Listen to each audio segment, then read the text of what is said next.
भैया अरे हाँ हाँ हाँ जी के घर वो तो पंडित जी के घर चौधानपुर न बा का करावे आवेला बा भैया हम दान श्राद्ध करे नहीं हम जजमान अरे हम जजमान यारे हम जजमान यारे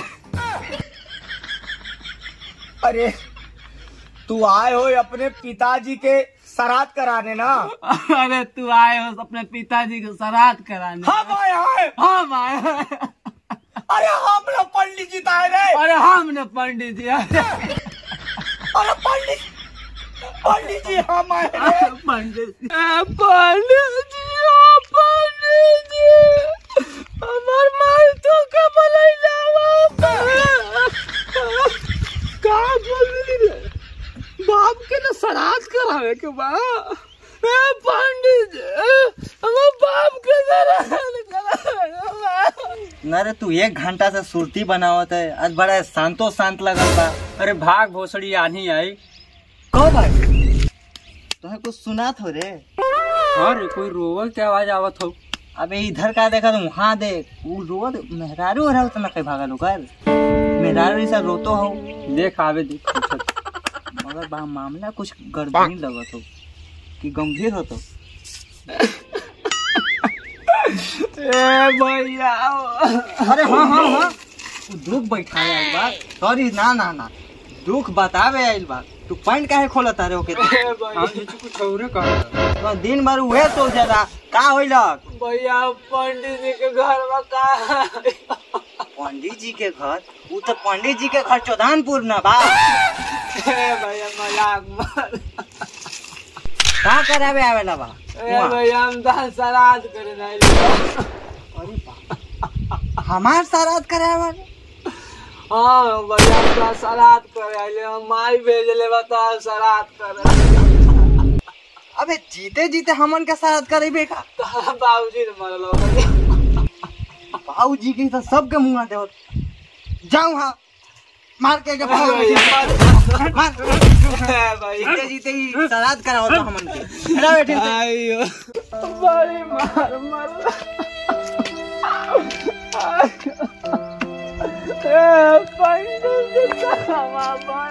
तू मेरे से प्यार करती है या नहीं करती ये बता दे तू बस। नहीं मैं तेरे से लास्ट पर पूछ रहा हूँ तेरा मेरे से प्यार है या नहीं है।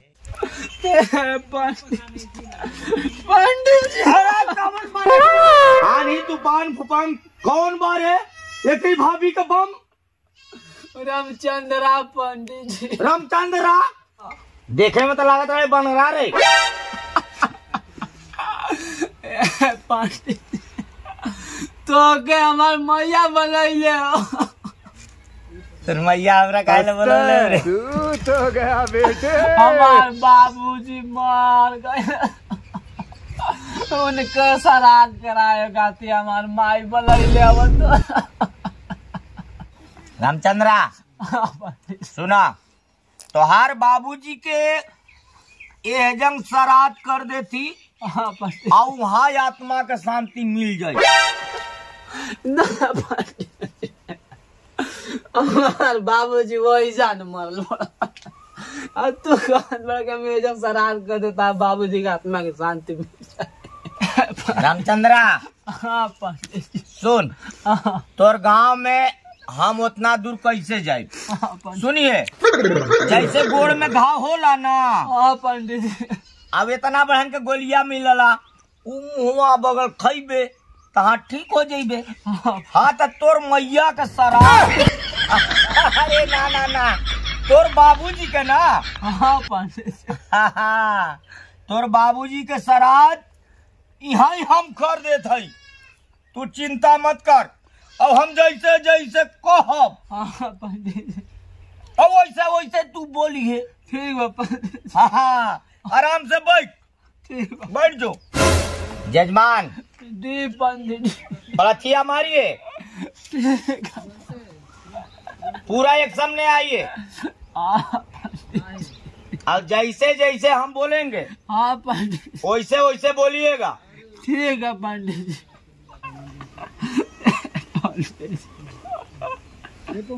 जजमान जी पंडित जैसे जैसे हम मंत्र पढ़ेंगे वैसे वैसे आप बोलिएगा। जैसे जैसे हम मंत्र पढ़ेंगे जजमान, आप वैसे बोलिएगा। हम जजमान? हम जजमान। अरे हम जजमान यार रे। हम जजमान यार रे। अरे तू आए हो अपने पिताजी के श्राद्ध कराने ना? अरे तू आए हो अपने पिताजी को श्राद्ध कराने। हम आए हैं। हम आए हैं। अरे हम लोग पंडित जी आए रे। अरे हमने पंडित जी आए। अरे पंडित जी हम आए रे। पंडित जी। जजमान। हाँ जजमान। अब शांत रहा तू। अब शांत रहा तू। पति के मराम सती जानी है, सत भतरी में हारिया जानी है। पंडित जी हो तू श्राद्ध कराओ बड़ा के तू बाबूजी के ऑर्केस्ट्रा। अरे साहब राती का ऑर्केस्ट्रा याद आवत बा कारी।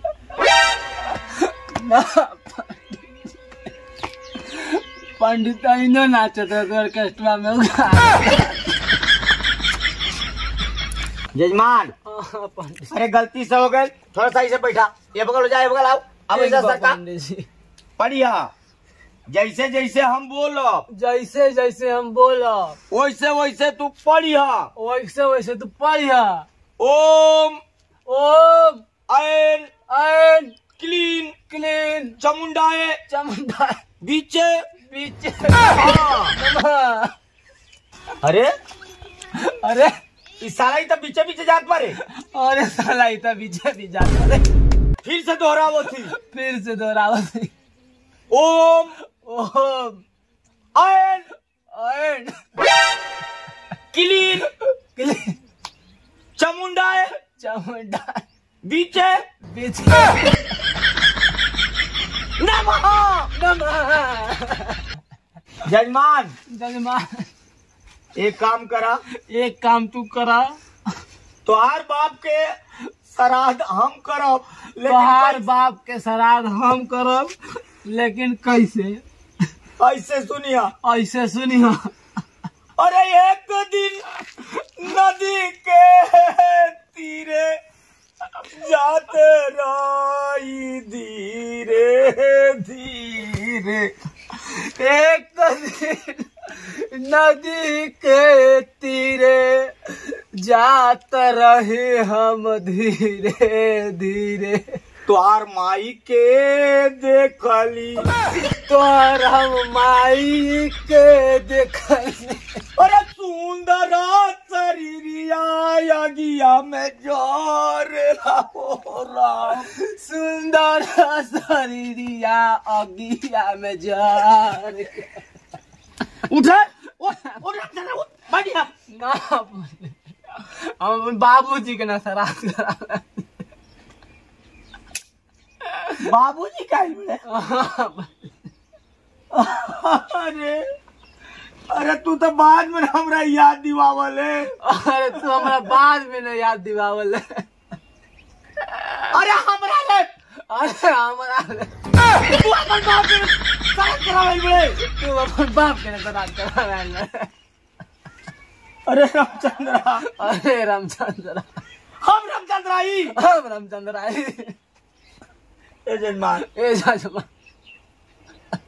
अरे हम पंडित जी रे। अरे हम न पंडित जी रे। ए जजमान एक काम करो ना, एक काम कर, एकरा उठावा, एकरा उठावा। चलो तोहर हम बाप के श्राद्ध करत। चलो तार हम बाप के श्राद्ध करब। हमार करेबे, हमार करेबे। चल धीरे धीरे चल, चल धीरे उठा उठा। ए जजमान चलिए जजमान। चलिए चलिए। रोइए मत, रोइए मत। चलिए चलिए। डिगिए इसी में, डिगिए बिगिए इसमें बिगिए। डिगिए आइस ना हाँ। नाली में श्राद्ध होगा। अरे ठीक बा रामचंद्र, हो गए श्राद्ध, अब चला घरे चल जाए। नाली में? अरे नाली में नहीं बढ़िया करे भाई। तो पंडित बड़ा। हाँ तोरी दाई के।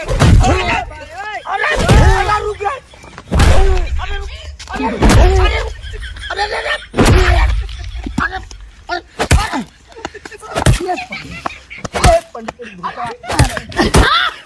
पंडित जी साला श्राद्ध करा दो नाली में, सब पंडित तोरी घोसड़ा मारो। अयो जजमान, ऐसा जजमान से पाला पर सब मार के देख बुला दे लगो। अरे बाप रे, अरे अरे ये बगल दर्द कर मका रे। अरे